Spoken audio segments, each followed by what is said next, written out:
Hello class, your fourth assignment of Unit 1 is to recreate a piece of artwork, could be a painting, photograph, cartoon, or logo that you find online using the Desmos graphing software.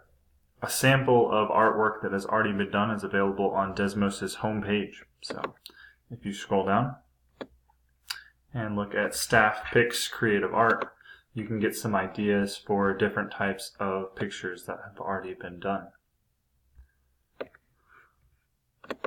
For this assignment, you will need to use at least 5 different functions that we have discussed in class. This could be your constant, linear, quadratic, cubic, square root, cube root, reciprocal, or absolute value functions, and I'll also allow you to use any trigonometric graphs that we discussed last semester. In total, you'll need to use 50 equations, which sounds like a lot, but this will go by pretty quickly once you get going with your image. I'd like you to get your artwork pre-approved by me before you begin work. After that, open up Desmos Graphing and make sure that you are signed in.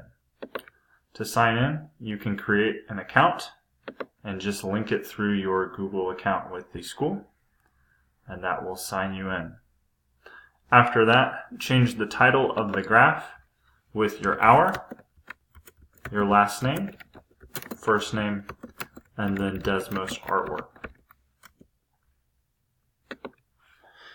From there, you can add detail to your graph to ensure that you are matching your image with the graphs in Desmos.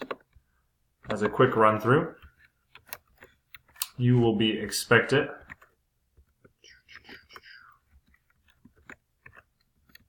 to utilize transformations.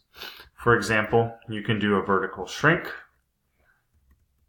you can do a vertical stretch,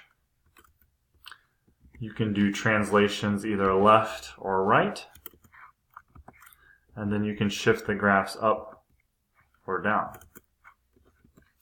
The last function that you'll need to utilize to accurately recreate your image is to restrict the domain and range of the graph.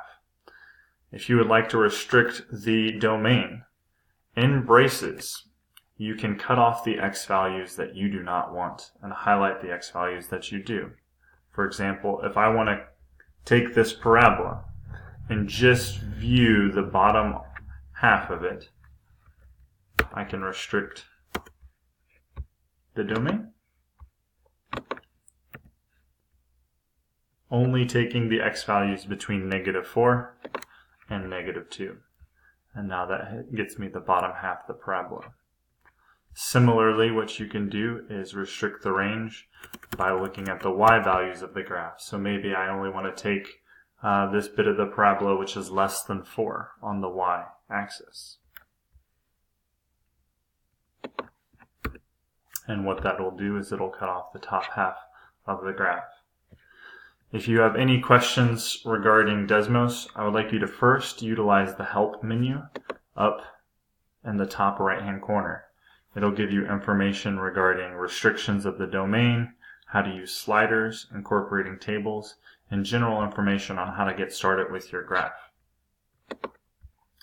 Once you are finished, I would like you to share your artwork using the share button and post this link into the class assignment. In total, you will be graded on your accuracy, the appropriate challenge of your image, how closely your image appears, the time and engagement spent recreating your image, and then your 2 to 3 paragraph reflection articulating why you chose the artwork that you did and discussing the types of restrictions and functions that you had to use to recreate your image. So, good luck class, and I look forward to seeing what you can do.